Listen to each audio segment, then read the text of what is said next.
And we are back for another outstanding episode, Square Table Degenerates. Today we are joined by Mr. Actor Comedian Anthony Citric Campos. How are you today, sir? Good, man. And yourself? I'm doing good, man. We're getting some house cleaning done. So the house is like in disarray, but I got a dumpster out front, and so I'm throwing some shit away, man. It's nice. It's the weather's holding up today. It's not raining, which is good. It was raining earlier in the week, but not doing too bad, man. That's what's up, man. Yeah, it was raining here earlier too, man, but the sun's out now, so it looks pretty good outside. Okay, good deal. Good. Yeah, I was just in Southern. You're in California, right? Still, right? Yes, Southern California. Okay, I was in where what? The SoFi Stadium. I was down there for the Browns Rams game there, and we lost. It was pissed me off.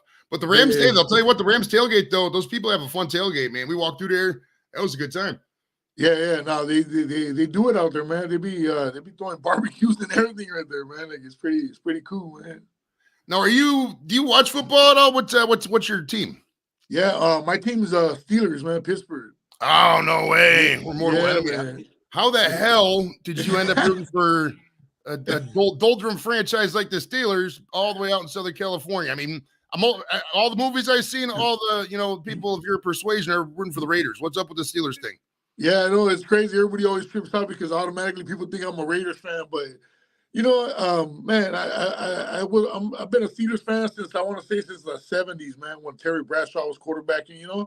He's one of the reasons why I started watching the Steelers, man, because obviously at that time the Rams were in LA, right? So I was a big Rams fan, and then after they left, man, it was just kind of disappointing, man. So I was like, there was really no teams, and other than the Raiders up north, but I was, what I'm saying, like, I was rooting for the Raiders because they were California, but for some reason I just, I was attracted more to the Steelers, man, like their style of playing, man. It was just, to this day, man, it's just fun to watch, Oh, back then for those, they've got a couple overseas people don't really familiar with the NFL, but for those wondering, the Steelers in the 70s, they won 4 Super Bowls. I mean, they were a force, man. I mean, I'm a Browns fan. I could probably name more players on them 70 Steelers teams I could run the Browns. You know what I mean? That's right. Immaculate reception and everything else. That's crazy. Think about that for a while. That's crazy. Yeah, all right. Man. So the internet tells me you were born a couple years ago back in Southern California. That part's correct. You already said you're in Southern California. You pretty much stayed there your whole life, it sounds like. Yeah. Now, what was your child like? Like when you were the 70s, 80s and all that? Were you like going to the beach every day surfing? Were you opening up fire hydrants? What was your daily activities when you was little? Oh man, when we were youngsters, I mean, one of our activities was playing football in the street, because the park wasn't too far, man, but it was just like it wasn't that close either, you know what I'm saying? And we were kids, so we don't got no vehicles, and we at that time I don't remember even having a bicycle at that time, so we would just play football in the streets, man, and just mess people's cars up, man. And and then get into trouble here and there, man, hitting the arcade and just getting into fights, just over dumb stuff, man, and typical stuff, man. Just hanging out with the boys, man, with the kids and all the neighborhood, man. We used to all play tackle football, right in the middle of the street, touching the street. We'd be like, all right, that car bumper right there is the other end zone, and that tree way down there is the other end zone, and we're not going to kick off. We're just going to throw the ball. Yeah, oh yeah, those were the days, boy. That's all it was, man. You know what I'm saying? And so we just be having fun in the streets all day, man. It was totally different than the way kids are growing up now, for sure, man. Oh yeah. I don't. It's weird to figure out. Somebody said it was right when the smartphone came out is when kids quit going outside. If you look at the timeline, because I got I think she's 27, born 97, so she's 26, 27, somewhere in there, and she would still go out. She would still go out with her friends and all that and hang out. But then somewhere along the line, I think it was right when these style phones, these touchscreen phones, right when they started getting popular, that's when kids quit going out. Maybe it's also too because like these parents get paranoid, Citric. They're just I don't want my kid to go outside. And your kid does go outside, they call the cops, bro. Yeah, man. I mean, we're living in some different times, man. It's just the environment everywhere you go now is crazy, man. It doesn't matter where you're at, man. You know what I'm saying? It's like there's always something going on, man. And I don't know, maybe because of social media, you see more of it. I don't know, man. It's just we're living in some wild times right now, and yeah, it does get kind of scary, man, when you got, because I have grandkids, I had 2 grandkids. They're little right now, but I'm sure as they get older, they're gonna want to go out. And of course, me as a parent, no matter what, as a grandparent, I'm still gonna worry about them. Oh yeah, oh yeah. All right, we got a question from Dorito. Hold on. It's about where you grew up, I think. SoCal represent. Where did you grow up in SoCal? What was your stomping grounds when you were little? So I grew up in the city of East LA, and I was born and I grew up on both sides, Boyle Heights. So it's like maybe like I don't know 5 minutes east of downtown LA. In Boyle Heights. You go over the bridge over the riverbed, and right away from leaving downtown LA, you go into East LA. So a lot of the locals, they get mad when there's like, oh well, there's 2 cities, it's East LA and Boyle Heights. But the reality is all on the east side. It's east side of LA. And that whole environment is just, is just considered East Los Angeles. So, but some people go, you got to say it right, Boyle Heights.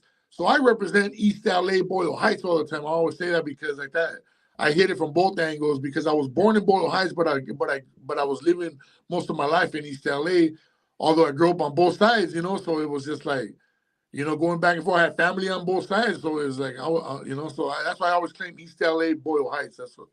All right, well, so we got a discussion about soccer and football going on in the chat because we got some people from overseas, got a lot of UK fans. Did you guys play? We obviously always play tackle football, but did you play, as we call it, soccer, as they call it, football, overseas football kind of thing? Was there any of that in your neighborhood or when you was growing up? Nah, man, it was all baseball and football. Although I did know a little bit about soccer only because I have a lot of family in Mexico and they're big soccer fans. So when we used to go to Mexico, I go out to the park with my cousins and stuff like that, and that's all they would be playing: soccer and basketball. That's what they were playing over there. So I knew a little bit about soccer, so I've always been interested in the sport too, as well. Okay, good deal. I know. What was high school like for you? Were you like the proverbial class clown? Were you like, musically talented? What were you pranking people? What were you doing in high school? Man, in high school, man, I was just out of control, man. I was just running amok, bro. It's like I was just causing havoc, man. Because at that time, I'm in between, because here's the thing. I went to Mexico. I did most of my high school years in Mexico, but I came back for 1 year, and I got transferred from like 4 different schools because I was just getting out of hand. It just seemed like they sent me to Mexico so I could, get a better education and get, and obviously stay away from the gangs and, trying to keep you out of trouble. My mom sent me over there, but it seemed like I just had more freedom over there. So when I came over here, I was just like trying to live that same life where I was like, had mad freedom. I could do whatever I want. So I really didn't look up to authority like that. So I got into a lot of trouble, man, my last year when I was, so I didn't even get to graduate, man, because I got transferred to 4 different schools, man, because, and then on top of that, they kept saying, well, we need all your update transcripts from Mexico and all that. And it was, it was a hard time getting all that. And so it was just a big old mess, man. Oh, okay. So you actually went to school down in Mexico. So you speak fluent Spanish, I'm assuming then, right? Yeah, man. When I got there, my Spanish was like, I didn't realize how bad my Spanish was till I got there, bro. You know what I mean? Because I've been there before, and it's always with my cousins. But once I started going to school there, it was just like a whole nother light, man. So I was just like, man. So within those 3 years, though, I learned how to speak fluent and write Spanish real good, and what I'm saying? So, at the end of the day, I didn't, I felt at the beginning, I felt like I didn't gain nothing out of going to Mexico. I'm like, well, I felt like I wasted 3 years of my life over there. But in reality, it was after I looked at it like, nah, man, I learned a lot. I started thinking about a lot of stuff. As you get older, you start thinking about like, man, actually it was a pretty good experience, man. That's awesome. Yeah, I didn't. I've been to you don't because I took Spanish in high school. I mean, I got friends who speak Spanish, but I'm not considered act like I can, hold a fluent conversation. But you think you know it until you go overseas, and then so most of the places people speak English. But I was in Honduras, we was down there doing something with the Air Force, and we had to get a cab from the base back to the mall or something like that, mall back to the base. And there was only I was the only person who knew any Spanish. None of the group even knew anything. It was great. And I'm sitting here with my high school Spanish trying to talk to some Honduran guy in a cab or order for people at KFC, and it just worked out eventually. But and in Spain too, Spain they speak a fast Spanish, dude. My goodness. Man. In school, we learned all the Mexican Spanish. That's what they taught us. You learn that Spain Spanish, boy. Woo. Jeez. Yeah, no, real talk, man. Yeah, The Spain Spanish too, man. Yeah, it's a whole nother, it's a whole nother, man, lingo with that too, man. So it's just like even like, I know a couple homies from Spain, and when we talk, I notice right away the difference, you know what I'm saying? And so I pick up on some of their stuff, they pick up some of my stuff. But yeah, the Mexican Spanish is probably like the easiest to learn, man, to be honest. Oh, yeah. Even easier than the Puerto Rican Spanish. I mean, I had Puerto Rican friends, and they're double L, they're talking with the J, and I just like, I don't know what this is about, man. Yeah.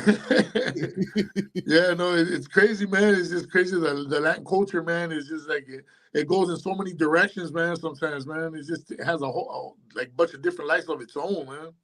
That's awesome. So, at what point did you meet Master P, and do security for him? Around man, I want to say around late '97, early '90, like early '97, around there, like '97, '98. I was doing security for the House of Blues in Hollywood, and I was one of the subcontractor securities. Like they had their in-house, and then we, they would hire, like for certain shows, they would hire us on the out, because they had certain different policies than us, whatever, so just to get around certain loopholes. So so the company I was working for happened to be owned or co-owned, I think, by Master P. And so my supervisor started putting me out there, like to do other stuff, like as far as security for them for their video shoots, right? And then that's how I met Master P. So I was just doing. They would bring me on my days off. Hey, you want to work some extra time? Hey, we're doing a Master P shoot. Come through it, all right. So that making a little extra money there. And then next thing you know, that they just put me on tour with them, man. I guess Master P said, yeah, it was bring Anthony with us, man. And next thing you know, I was on the No Limit Army tour, which is I think like '97 or '98 around there, man. And so I was out there on the road with these guys, man. And I would have to always make sure that that everybody got like I would be the last one to get on the bus. I had to make sure everybody was on the bus, man. It was crazy, man. Dude, that's wild because I did that for many years, from when I got out of high school up until all throughout college. I did that kind of security work. I worked for Burns, Pinkerton, Wackenhut, all the classics. Yeah. I'm not gonna lie. I mean, it was easy. I could sleep. I would show up drunk. I really didn't give a fuck. But that job just sucked, dude. What? They just treat you like you're just a steam breathing. Can you fog a mirror? You got a job. It just my God, I hated that. Like, you realize, but I mean, in a way, it helps you grow, kind of. Yeah. Because when you get a real job and you see how you're actually treated as opposed to a contractor fuck security guard, you're like, my God, this is bliss. You know what I mean? Yeah, no, it's real talk, man. It kind of worked with the schedule too. It's like good flexible hours too, man. So it was like kind of worked out because at the same time I was trying to do other things on the side. Still trying to get dabbling in music and but I wasn't really like active at that time. I said, you know what? So I just said, all right, I'm gonna go on the road with these guys, man. It's what is that job like? What is that kind of job like? You just calling places, setting up the stress routes, or you basically just making sure Master P or whoever the client is just doesn't get messed with? What's the deal there? Yeah, I mean, pretty much, man. The way Master P rolls, man, he's because he's a smart businessman, so the way he rolls, man, everything is pretty much already like laid out, it's like mapped out. There's a strategy to the whole thing, like literally he'll have it already lined up to where he'll have all like almost like the president, man. We get off the plane. You know what I'm saying? And then there's already a bus waiting right there. We got to make sure everybody loads up. Boom, boom, head count, boom, everybody's in. All right, boom. Go to the hotel. We're being escorted by cops, and then you got off-duty cops. And so it was almost like, man, they were treating this fool like the president everywhere we went, man. Like, but it's all it's all part of the tour. It's part of the budget, So he plans everything out. He's got people just, working for No Limit that man, they're on it, man. So everywhere we went, man, everything was planned out, already laid out for us. We didn't even have to do much. We got at the airport, checking the guns, checking this, boom. Everything just worked like just time clock, man. That's all. Now, were you ever in any of the videos? Worked, man. How's that? Were you in any of the videos at all? No. I was always, just doing security, man. I was just, just in the background. Okay. Did you have any? No, this is random. Do you listen to that sort of music? Do you have any favorite songs or any particular artist from that whole No Limit crew that maybe we forgot about, Mystical, Fiend, shit like that? Oh man, you know what? Because he had a whole roster, man, of just talented talented cats on there, man, that were doing their thing, man. You know, like his brother, you know, C Murder, you know, and Silk the Shocker. Those were the ones, you know, that I would probably listen to the most. And Mystical. That was another artist too, man. You know and of course Snoop, because that was another. That was about the time when Snoop was the time actually that Snoop was signed to that label because Snoop was on the road with us. So he had his own crew. He had a Dog Pound with them. So you know, so Snoop would close out the shows every night, and then sometimes Master P would close out the shows. They would kind of go back and forth, but it was mainly Snoop and his crew, man, that were closing out. Now, were you a smoker back then? Did you ever smoke weed? Did you get down with that when Snoop was doing it or no? Yeah, man, I was smoking, man. I'm not gonna lie, man. Yeah, I was smoking at my off time, man. When I wasn't on the clock, you know, because I didn't want to, you know what I'm saying. When I was on the clock, I took that shit serious, you know, because you know what I'm saying. These guys are putting their life in my hands, you know.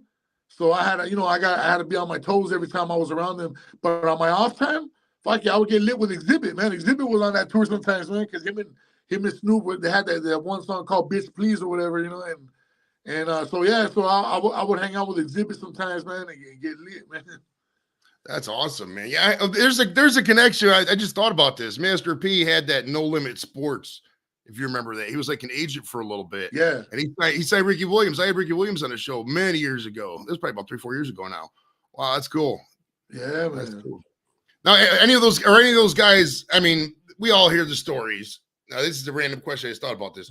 But you just said, is it Exhibit? I mean, who is the most prolific weed smoker out of that group? Like the guy who just, from the time you see them to the time they leave, they're just constantly smoking, and they just, you feel like they never get high kind of thing. Is there anybody like that? The most legendary smoker out of that crew? Who do you think?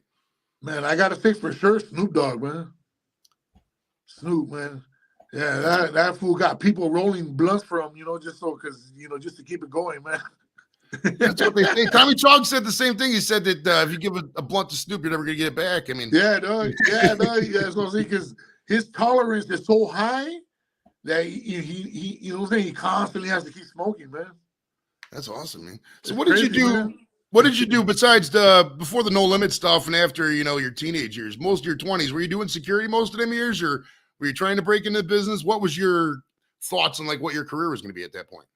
Man, well, in those early days, man, I was doing music. I was dabbling. I was you know, up and coming hip hop rap artist, you know, and you know, so come 91, like the late 80s and the beginning of 91, you know what I'm saying? We're out there, you know, like trying to get our first demo done. You know what I'm saying? Like we didn't have no plus to nothing, man. And then kind of little by little, everything just started coming together. So in 91, we were finally able to drop like professionally a single called Dope House in the Ghetto, which was, and the name of the group was called Browntown. And you can look it up. You can look it up, you know, you'll find it, man. Like I get people that message me still from hey man, you that guy from Browntown from back in the days. And I'm like, yeah, man, that was me, man. So we made a little bit of noise, man. You know what I'm saying? We sold some units, you know, underground style, because we couldn't get, we got a couple of college radio stations that gave us some radio play. So we were doing shows, man. We were touring like with some of the best out there, like with Cypress and who else? The Dub C and you know, we opened up a couple times for Coolio. You know, remember Coolio? Oh yeah, we opened up a couple times for him. You know what I'm saying? So we were doing stuff with Zap and Roger and WC. You know, and man, all these cats that were out there at the time. You know, and that, you know, Mellow Man Ace. You know, which, you know. Wow, like there's a name. There's a name I haven't heard in 20 years. Man. Mellow Man Ace. Yeah, you know, he was the wow. He was cute. He was one of the first. Well, because he's Cuban. He's Cuban Latino, you know, but he's, you know, what they call Cuba Africa, Cuban African and Cuba Africa or something like that. Afro-Cuban, something. Yeah. Afro-Cuban, yeah. So he brought that Spanglish, you know, he brought it in the beginning, you know what I'm saying? So he was one of the I don't want to say the first, because I know there was a lot of other Latinos that were putting down, but he was the first Latino rap artist to like really like go major, you know? Right. Today it's one thing, and tomorrow otra cosa, mentirosa. Oh, yeah, God, I love that song, with the Santana sample, you know? Oh, so he's like the pioneer of that whole Latin rap. And then right after that, came from like my area, you know, came out was Kid Frost. I don't know if you remember La Raza, and that he was on Virgin Records, and that one made a lot of commercial noise. So for him to, he was claiming Chicano, and he's brown and proud, and so that was like a big win for not just all Latinos, but just in our community within East Los and LA area, that knew what he was talking about. So it was like a big win. And then around that time is when we started like, okay, like we could do this, because we were already doing stuff prior to that. But I had people in the neighborhood either were like, man, why are you doing that black music for, man? That's for black people, man, and this and that, and you know what I'm saying? And I was like, well, man, the Beastie Boys ain't black, and they're doing it, you know what I'm saying? So that was my answer, my reply all the time, the Beastie, because I was a big fan of the Beastie Boys too, So I was like, man, those guys ain't black and they're doing it, And so so that was my response. But I always kept it low key till '91, when we finally dropped we dropped our first single, and then we did a little bit of underground success on there, man. And we were touring with some of the best, like Mellow Ace, Kid Frost, and Cypress, and so to us, man, we were just like, fuck it, we're here, man. We're just doing it, man. Hell yeah. All right, so how did you hear about the King of the Hill show? And is reading lines from the animated series easy, or do you got to do like a bunch of takes? What was the deal there? Well, what happened is the way I got to do a voiceover on King of the Hill was through Mike Judge, because we were on set like maybe I don't know, like a year prior to where I did that maybe a year and a half prior to doing the King of the Hill. We were on set of the movie called Idiocracy, and so I played the Secretary of Defense, right, on that movie. And so we were on set one day, and then we're during lunch, Mike just says, "Hey man, I really like your voice, man. I got this little part, man, for you, man, on King of the Hill, man. Would you be interested?" I'm like, "Hell yeah, man." Like, I'm down, So so that's how that came about, And like a year later, man, we're doing King of the Hill, Oh, I always thought King of the Hill was before Idiocracy. I never made that connection. Wow, I forgot about that. Yeah, Idiocracy. Mike Judge did King of the Hill, Beavis and Butthead, and Idiocracy, if I remember. Wow. Yeah, man. Yeah, so that's how I got on King of the Hill, because of Mike. He said, "Goes, yeah, man, I got a character, man, for you, man." Oh, heck yeah. All right, now describe any memorable roles that you had that people may remember before Idiocracy. Like, is there like a Mexican actors group chat where you guys like hit each other up like, "Hey man, I got a role for you. We need a group in Torrance on Tuesday," or something like that? What's up with that? Oh man, as far as the chat, the chat, I mean, there's just like one of those things where like kind of everybody knows everybody, so to speak, So it's like, hey man, there's this going down, whatever, you'll hit somebody up and then they'll pass it down the line, It's just that's kind of how it's not like a specific chat, but yeah, it's just kind of like it goes back and forth, and pretty much it's a big industry, but it's a small circle at the same time, So it's like everybody knows everybody, man. So, but man, one of the characters, like what was the first part of the question about the character standing out to me? Oh yeah, did you have any roles before Idiocracy that stood out to you or people may remember? Oh man, Idiocracy. Because you know what? As far as me being on there, that was my first movie. Oh wow, okay. Idiocracy was my first movie. Yeah, I had never done an audition prior to that, man. The only thing I had done, as far as acting goes, before that was I was in a Snoop Dogg and Dr. Dre video, which was called Little Ghetto Boy, which was on the first Chronic album. And Little Ghetto Boy, yeah, in the ghetto, yeah. So I was in the video. You can find the video on YouTube, man. But it took a while to release it because they were saying it was too gangster for TV or some shit. But they finally, and then they released it, so you can see me in there, man. It's a little bit bigger, but we're in the prison scene, and with the Booyah Tribe and Kid Frost and a couple other acts, Proper Dose, and then so yeah, man, that, and then there was another movie called El Padrino, which I did background maybe like one day in the prison scene, like that was it. That was the only experience I had as far as acting, man. And you can't really say it was acting, it was just, what I'm saying? But I was hesitant to go to the audition when they called me for that. I was kind of hesitant because I wasn't really trying to get into acting at the time. I was doing music. Now I'm doing this Spanish record called Busca Oro Pueblo Café. That's about to get dropped. We just signed to a major label, so I'm not focusing on acting, but I end up getting the gig, man. Okay. And I almost didn't take the part, man, but I ended up taking it because everybody's like, "Oh man, this is Mike Judge," They go, I know who my judge is. I go, yeah, you know, I'm not, you know, I know who he is, man, Beavis and Butthead and all that. But I go, man, I just, you know, like I got this, you know, the record about to drop. That's my focus. We're about to go on tour. I go, man, I go, I can't go to, you know, Austin, Texas for a month to film. You know, when I got this record drop, you know, and then the record label told me, forget the release. We're gonna hold it back a month. Go and do this, man. This could probably be a whole nother experience, you know, a whole nother job, a whole nother, you know, it could benefit everybody in the long run. And I said, all right, so yeah, so you know, so I ended up getting music into Idiocracy, you know, also because Mike knew I was doing music, so he put some of that music in there too, man. So in the long run, it benefited, you know, with the whole music thing, man. Okay. Do you remember the movie Menace to Society? Did you audition for that at all? Because there was a scene you would have been perfect for when they dropped off Kane in they're like, we dropped them off for the essay stay, and they just dropped them off. Did you hear? No, I remember that movie, but I didn't. I can't say that I was acting at the time yet, man.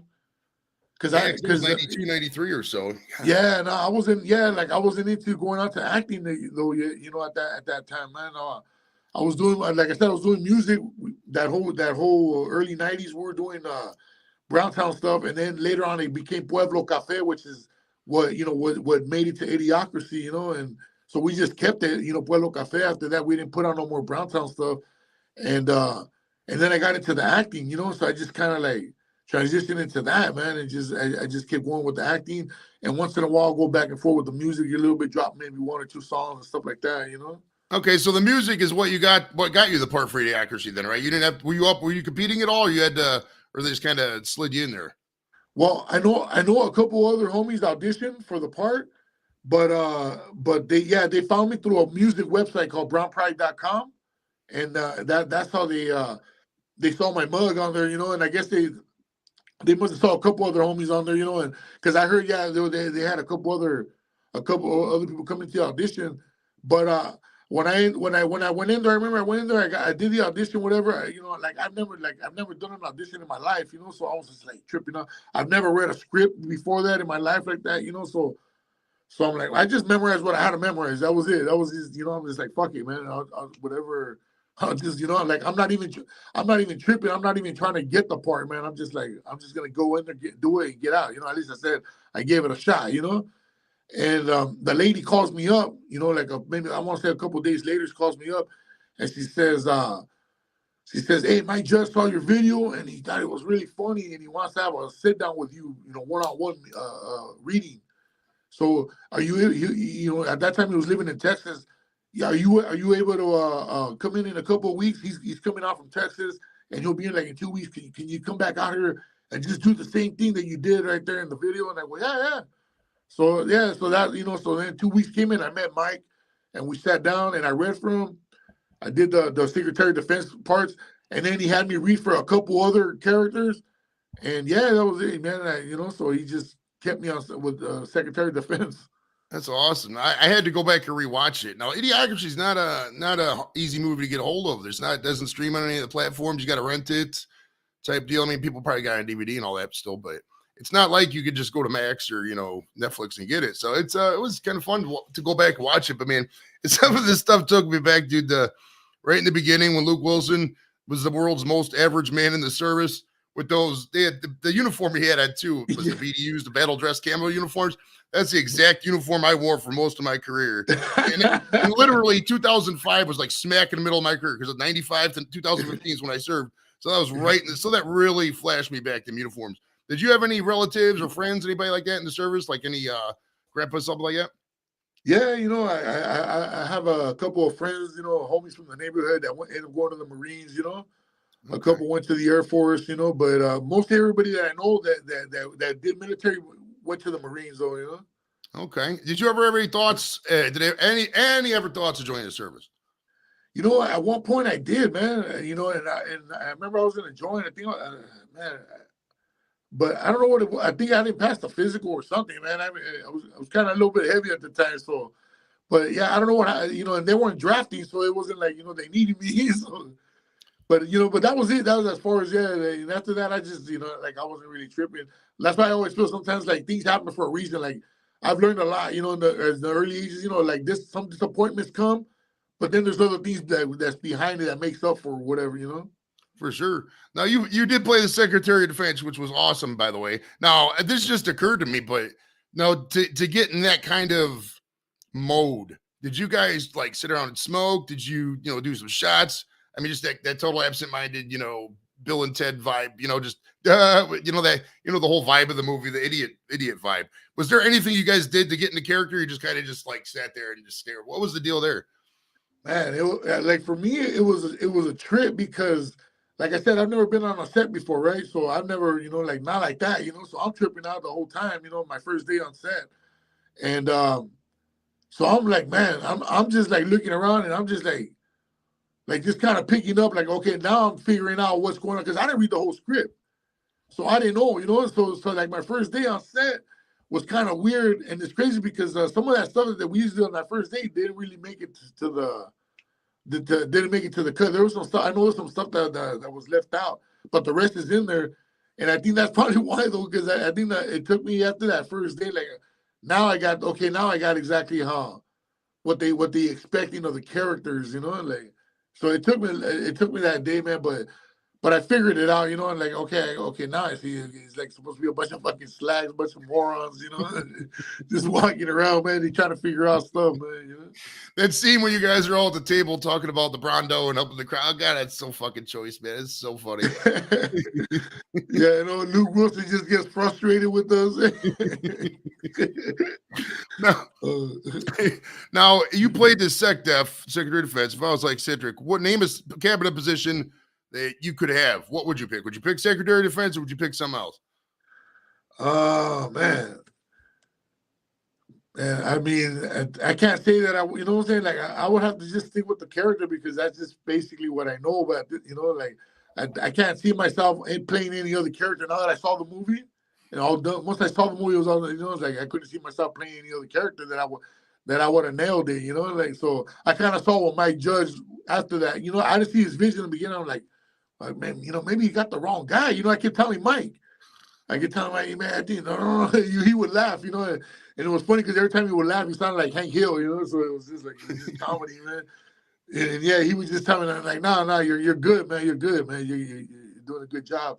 So I'm like, man, maybe he's just being a nice guy about it, man. Maybe he's probably thinking like, man, I fucked up. I got the wrong dude, But yeah, Mike always would reassure me, nah, you're the right guy for the part, man.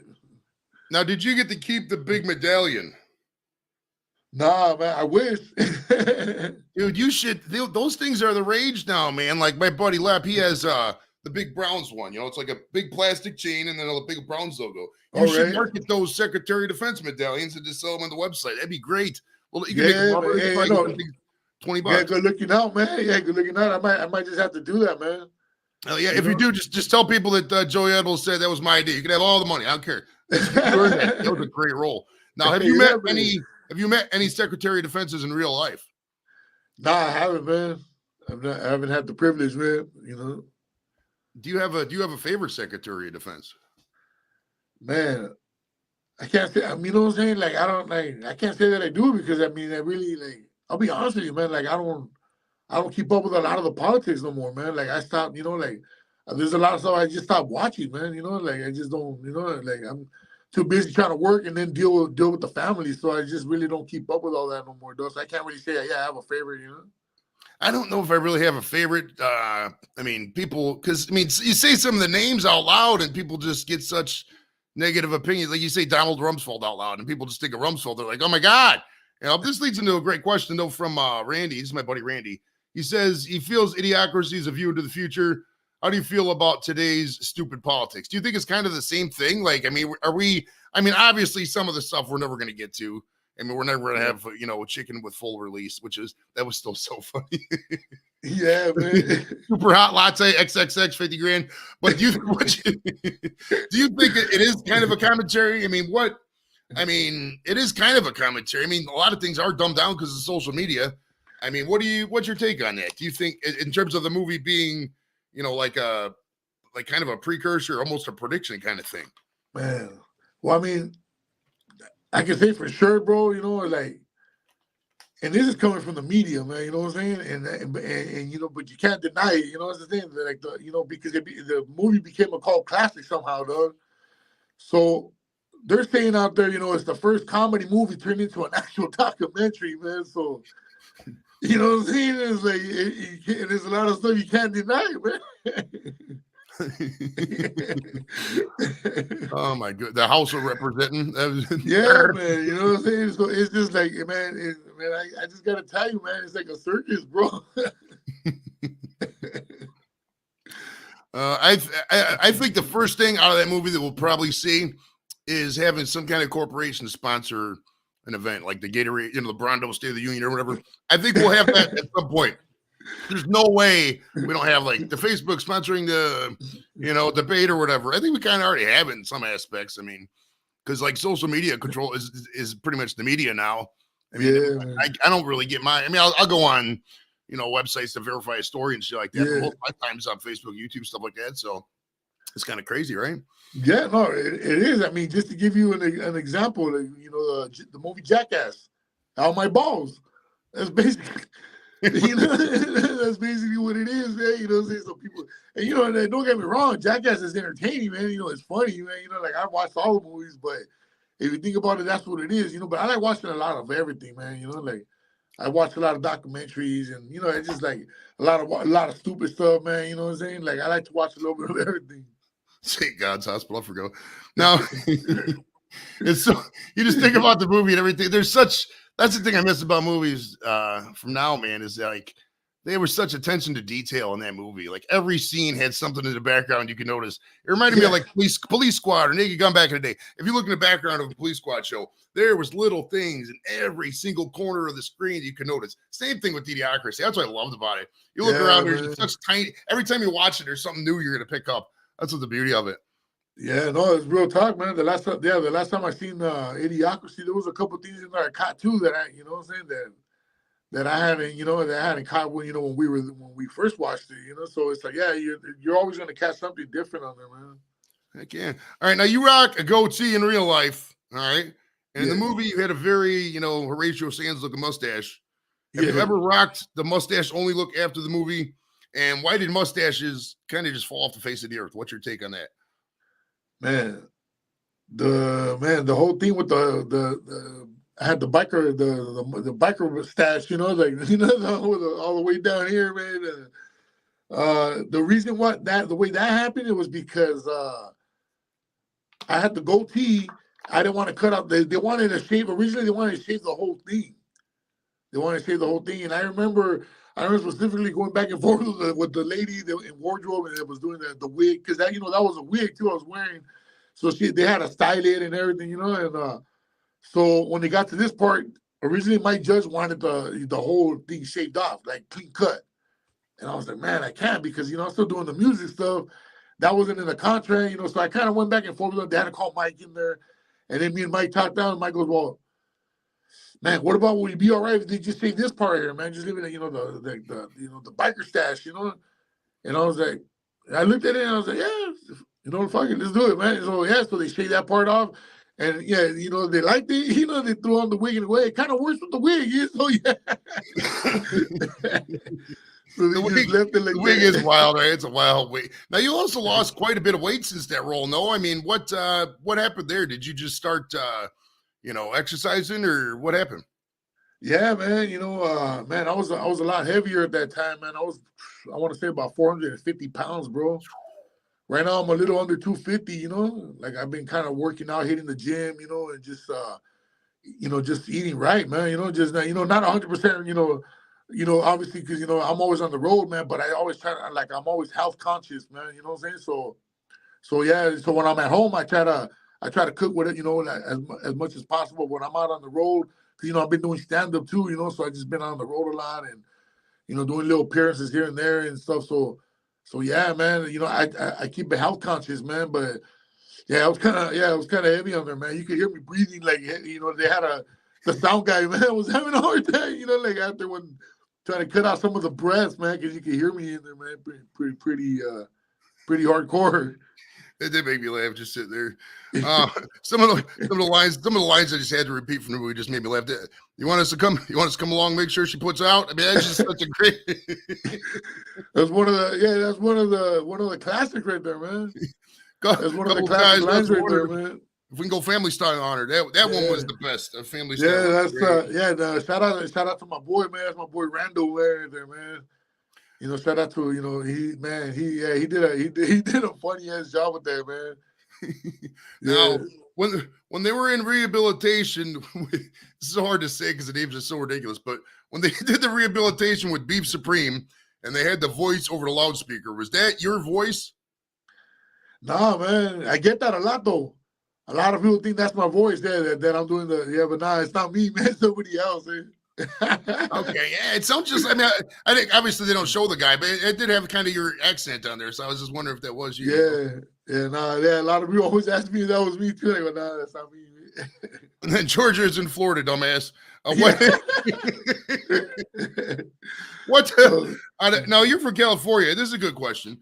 Which state would you rather be in, out of Georgia or Florida? Man, that's a good one. Probably Florida, man, because even though I don't like the weather too much on there, but I just like the view, man. That Miami, feel. Like I've been out there a couple of times, so I kind of like that vibe. You know what I'm saying? But the weather's kind of crazy, man. But yeah, the humidity. Yeah, Florida's. I mean, I don't know. Both of them are kind of hot for me. I'm from the north, man. I like cold. I'm a big old polar bear, so I mean, I don't mind visiting there. But if it's like I'm gonna spend all the money and the time to go to Florida, I'm just gonna go to the Virgin Islands or something like that. So I don't know. It's between Georgia and Florida. I kind of like Georgia, Mig, but I mean, Florida does have, because like Georgia probably a little cheaper, and like Savannah and just the whole area. I guess you'd have to include Hilton Head in that.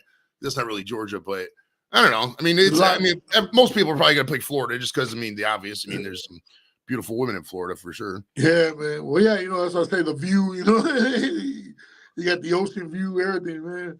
But but there's a lot of history in Georgia, though. Oh yeah. All right, now I know the movie was about Cubans, but did the movie Scarface ever resonate with you? And if so, what were some of your favorite scenes from that movie?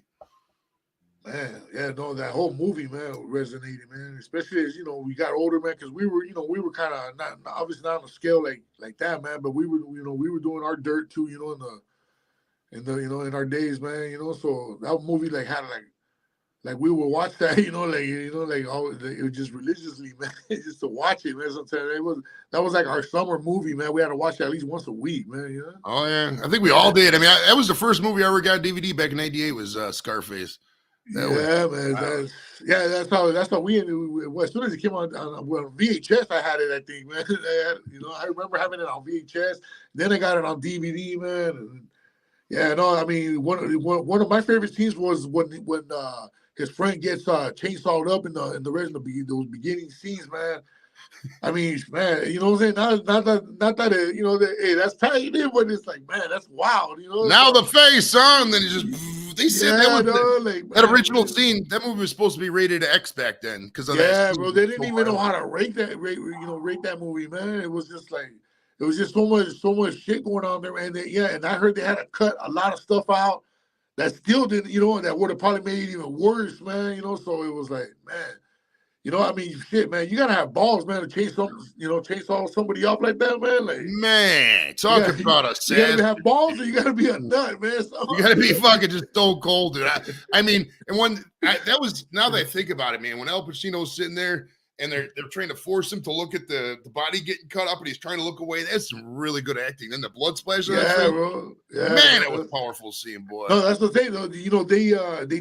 Everybody did a hell of a job on that, man. Everybody, man, it was just like everybody killed their part, and man, it was like it's one of those. It just became a classic, man, and not so much to glorify the violence in it, man, but the way it was just the whole plot, man, the way it was written, the way it was produced, man. From all behind the editing, everything was just like on point with that, man. The writing, everything was just, man. And those are the kind of movies that, they take a long time to come out, but they last forever, man. You ain't kidding. That movies. I mean, the kids nowadays, what was the ultimate rags to riches story? I mean, the guy comes in as a group of immigrants just, kind of forgotten about by society and just works his way up to the underworld and gets respect and goes out in that blaze of glory. I think that's what most people like about it. At the end, when he's just sitting there, I'm still shooting or whatever. Yeah. The guy just comes up and Well, yeah, man. Yeah. In some crazy way, man, he became a hero, man, to everybody. You know what I'm saying? Because, he did, in the movie, obviously, he lived that lifestyle that most of us could only dream about living, He straight stole Frank Lopez's girl, just took her. Bye. Yeah, like no big deal. He just moved into the house. Well, now this is kind of a hard right from that. I want to get into some Grand Theft Auto stuff here in a second, but now back in the day with, there were some serious issues in Southern California with like correctional facilities and cops and this and that. What's your take on, the jail system, the whole law enforcement situation in Southern Cal from now, or from even back then up until now? Is it getting worse? Is it getting better? What could they do better? What's your whole take on the whole situation? Oh, man. I mean, you know what I'm saying? Like, nowadays, it's like you see a lot of stuff that you wouldn't see back in the days, like people getting away with, you know what I'm saying? Like people are getting slaps on the wrist, you know what I'm saying, for stuff that you're like, damn, man, you know what I'm saying? Like back in the day, we would have caught up for sure, man, for this little thing, you know. It's like fools are now like walking away with stuff, man. So I feel like, man, I feel like they're getting too lenient, man. But at the same time, I don't want to, you know what I'm saying? Because I come from that environment, you know what I'm saying? Like, man, like when you're in that situation and you kind of, could get off of, from doing jail time, man, you're happy, you know. So I get it on that angle, but at the same time, it's like, man, it's like it goes back to the old saying, man, don't do the crime if you can't do the time, you know? Oh, yeah. Well, do you think there's corruption in that? I mean, any city jail system or state correctional facility of that size. I mean, California's a big state, dude. 6th biggest economy in the world.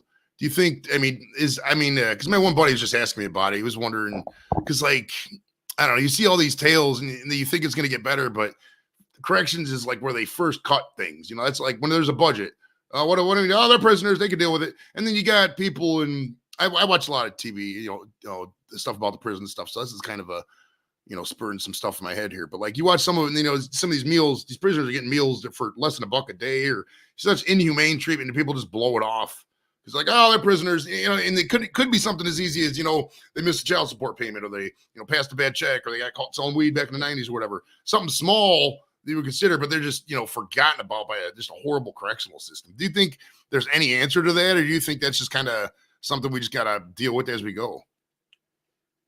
Man, it's, you know what I'm saying? It's hard because it's like with no money, like they waste, you see a lot of money being wasted, but at the same time, it's like, you know what I'm saying? They should be focused on trying to educate fools, but they, for some reason, you know what I'm saying? It's like they're falling short with that. And I feel sometimes it goes back down to that, and we need a better school system. You know what I'm saying? The teachers are underpaid. I feel the teachers are underpaid, bro. I feel, you know what I'm saying? Like they have to deal with a lot and they have to do a lot, man. Like, you know what I'm saying? Like a lot of us don't see that, because we're, out working while our kids are in school. But sometimes the kids, kids act up, man. Kids have energy, man. You know what I'm saying? Oh, yeah. You know what I'm saying? So, and I feel like a lot of teachers out, like I feel like they don't get enough respect, on that end too, man. I feel it, man. I feel it. All right, now tell me about Grand Theft Auto 5. Now, your bio says you were voicing it. Now, did they give you a free copy of this game? No, I never even got a copy of it, man. I mean, I bought it. They figure we paid them already. That's good enough, man. Well, what was your role in that? Were you like, it's been a minute since I played GTA 5, but were you like a, your stereotypical roles that you play, like a lowrider mechanic, or what was your role on that? Man, just basically, like you go through some certain areas of LA, like mostly East LA, probably, like towards that area. And you'll hear my voice, I do like, like those characters that are just walking back and forth, and, the NPCs, I guess, and just doing their thing, And so basically, yeah, that's basically, you'll hear my voice. Look, like I've been, man, I've been a big fan of GTA 5 for many years, from the beginning of the first ones, Like Like I was just I would always trip out how they do these characters and how it keeps evolving, man, and it looks so realistic, So I've always been intrigued with that. So I've always been a big fan of the whole brand, man. And then for me to end up working on that, I was just and we didn't even know. But when the check came in, it said Rockstar on there, right? The whole time when we recorded that, I didn't even know. They had us on an order where we couldn't really say anything, so I didn't even know what I was doing. I just knew it was for a video game. Then the check came in, it was Rockstar, and then my son, he was a youngster, he called it out right away. Oh, it's the new Grand Theft Auto, the Grand Theft Auto 5. And I go, nah. And he goes, yeah, watch, you'll see. But it's crazy because so many years later, I barely heard my voice last year. On there, I play it all, all the time, and I got on there and I was sometime last year, and I was just like, oh snap, and people kept telling me for years, hey bro, are you on that GTA 5? Are you on that GTA 5? And I kept telling, yeah, but I didn't know where to tell them, like where I was at, no place or whatever, because I didn't know anything, so I finally heard it myself, I was just like, oh snap, man, that's crazy. Now, do you know anything about GTA 6? Tell me everything you know right now. Break the news to the world. Man, I really don't. Man, I don't know anything about it, man. I'll be honest. We tried, guys. We tried. Yeah, man. All right. Now, in your background there, it said the George Lopez show. I was talking about. Do you like doing TVs better than movies, or at this point is a role? Talk about the George Lopez show, or the Lopez. I know it's not the original George Lopez show, but tell me about this iteration. Yeah. Yeah, no. So this show that I was on, that's right over here, I was in there 2 seasons. We shot it on Amazon Prime now, but it was originally aired on TV Land, and it was starting to pick up traction. But by the 3rd season, we had a 3rd season locked in. Something went down, and I guess words were exchanged or whatever. I don't know if it was George or his people weren't too happy with certain situations. So we had to part ways with TV Land. And then the writers. Dave and John, they were trying to get in on a couple other networks, but over the years, but it hasn't been successful on getting on that. So it's on Amazon Prime. But I played Manolo, his driver and bodyguard, and it's basically loosed on George's life, like everything he goes through on a daily, being recognized in public, or just the media, lashing out at him, or he getting caught up in the media somehow, so it talks about a lot of that, man.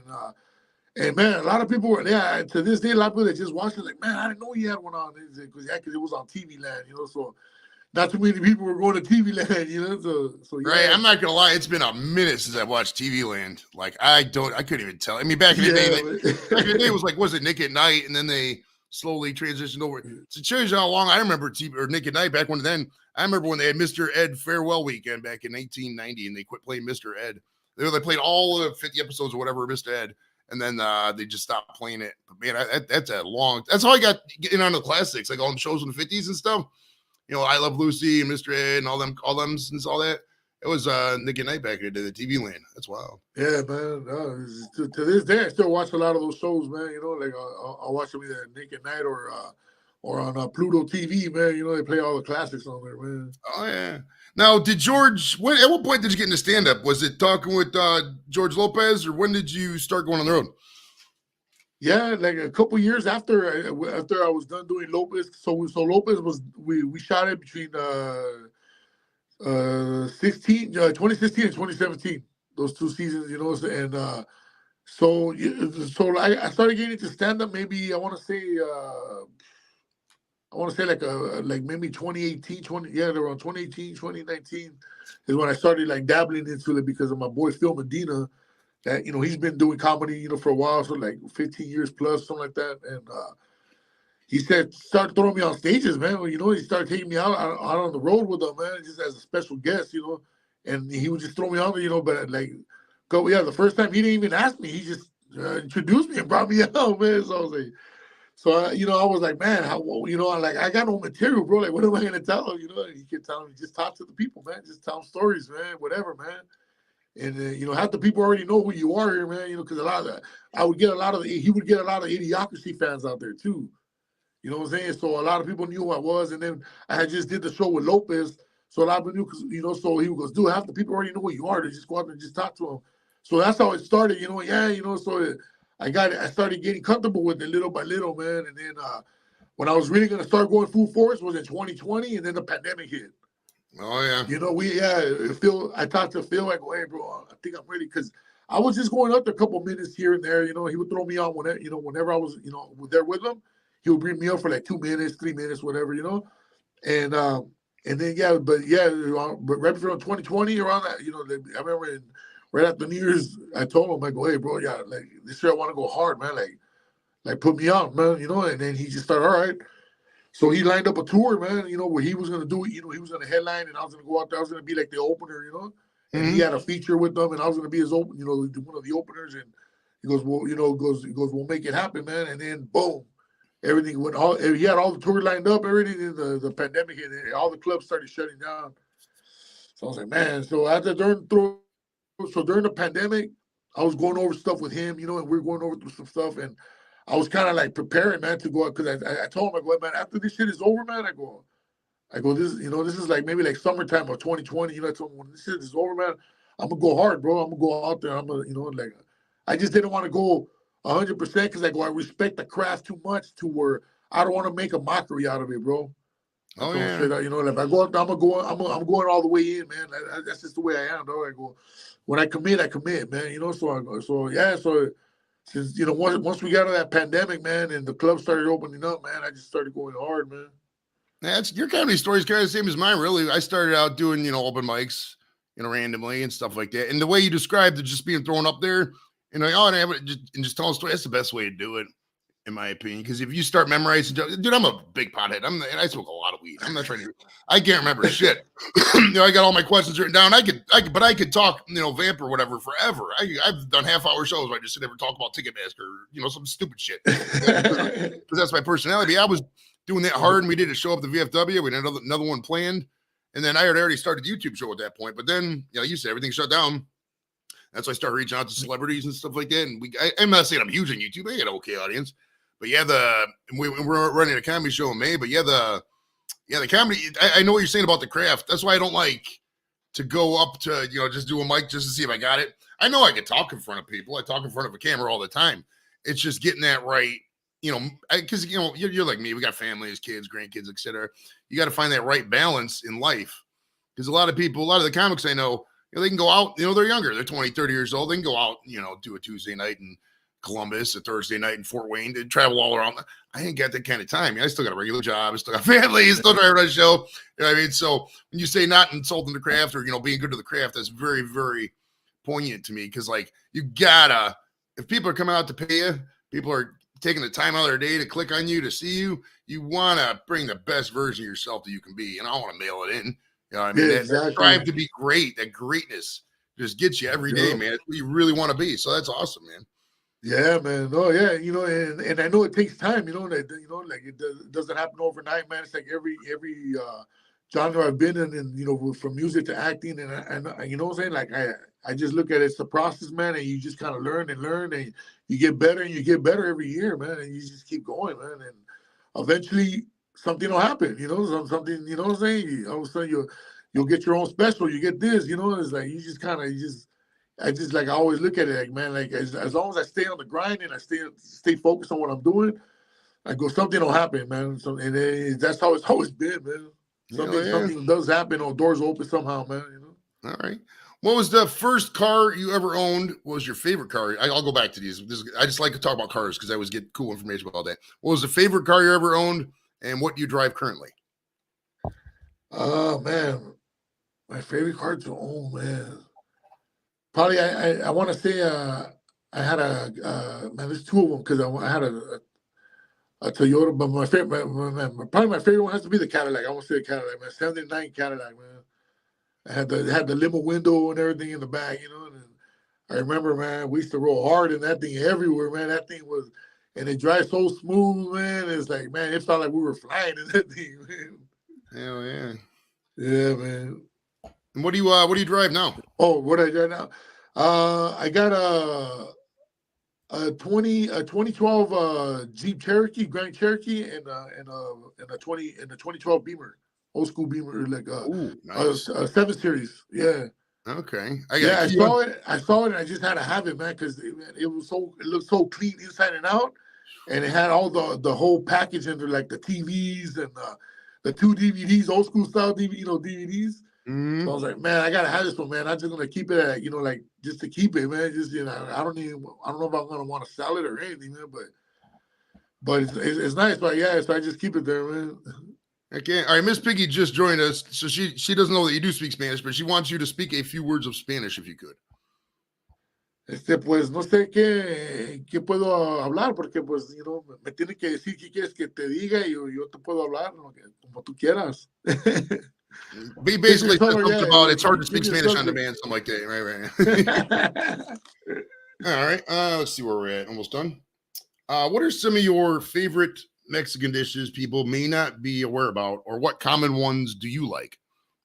Man, there's quite a few, bro, but man, I want to say my go-to all the time, man, is Mexican dishes like chilaquiles, green chilaquiles verdes, with some refried beans on the side, and I always, like, depending on the rice, because the rice is always a hit or miss, man, but mostly I always, with some refried beans on the side and a piece of steak on there, so that's usually like my goal, but I love chile verde, like chile verde burritos, and that's like one, like my favorite Mexican dish, man. All right, and now this, forgive me for doing this, but I was high when I wrote this, so this made me laugh. What do you think? If you don't even go to this place, you don't even have to answer this. But what do you think of Taco Bell in 1989 versus Taco Bell now? It's the same shit, man. Because I don't need too much fast food. Like once in a great while, I'll have Taco Bell. I'll crave the flavor of the tacos, or the chalupas. I like the chalupas. So, or the double decker. So once in a while, but it's like once a year, maybe, So I've had it recently, maybe I want to say like 6 months ago, and it tasted the same way it tasted back in the 80s. It's the same shit. It's a lot more expensive now, man. It's more expensive, yeah, man. Tacos for 50 cents, boy. Them other days. Yeah, right, man.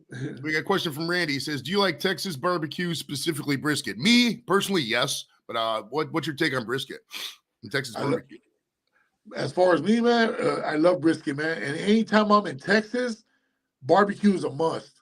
I love the ribs, but and the brisket, together, man. And it's just like that's the combination plate, man. And so, and usually we like to go to the, like probably like those real like hole in the wall type places, like when I remember when we were in Austin, I told the taxi driver, "Can you please take me to one of your best barbecue spots that because you're a local, right?" Yeah.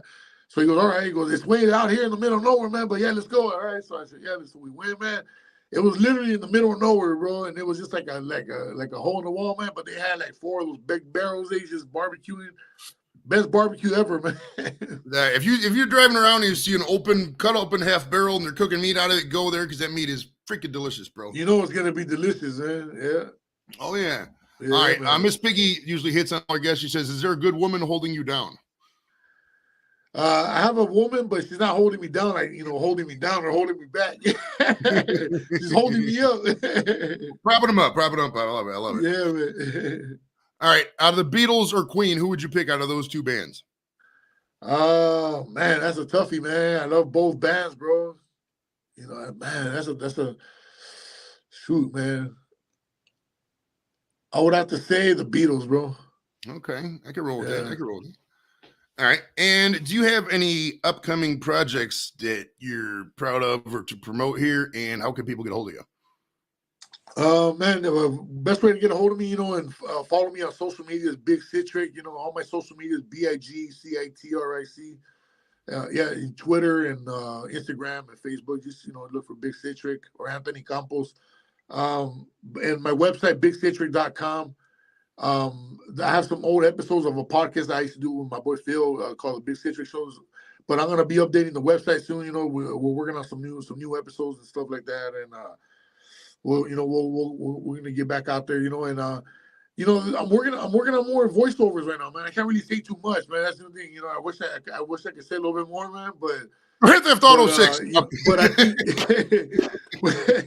But I think a lot of the fans, are gonna be happy. They're gonna be happy, man, with some stuff Okay, that's good coming deal. out, man. You know, I'm sure a lot of people already know what's going on, what's in the works, man. But legally I can't say anything yet, man. Oh, I know how it goes. I know how it goes. It's funny because like the higher people get, or if they get drunk at an interview, sometimes they let it slip. I've had a couple slip. Like when Chong was on, he told me about he was going to be in that 90s show, and he hadn't told anybody else that before. So that was kind of cool. So I was trying to pick your brain and see what's on with it, but that's awesome, man. All right. Well, I'd like to thank Mr. Anthony Citric Campos for coming out. You're still doing tours, right? You're on stand-up tour right now? Yeah, man. That's why I want to start updating the website too. You know, put some of the dates on there. But for the best way right now to find out what's the next show's coming up is just go to my Instagram, Big Citric. You know, at Big Citric, on my IG. You know, like I always post up on my stories. You know, like where I'm at next. You know. All right, yeah. So check him out. Go to if you want to see him perform, see some more of this funny stuff. Check out his Big Citric website and follow him on IG. All right, appreciate it, man. It was an honor talking to you, brother. Likewise, bro. Thank you, man. Thank you for having me. All right, we'll see you later. All right, man. Bye. And